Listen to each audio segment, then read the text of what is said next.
baybay. Ang akalayan ay lubhang may husay.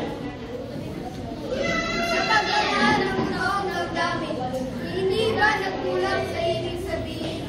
Sa pagsusulit ba at mga eksamin, baka pasakaya kung may kulangin. Mundo, makabago at teknolohiya, ano na idulot sa aming pag-asa?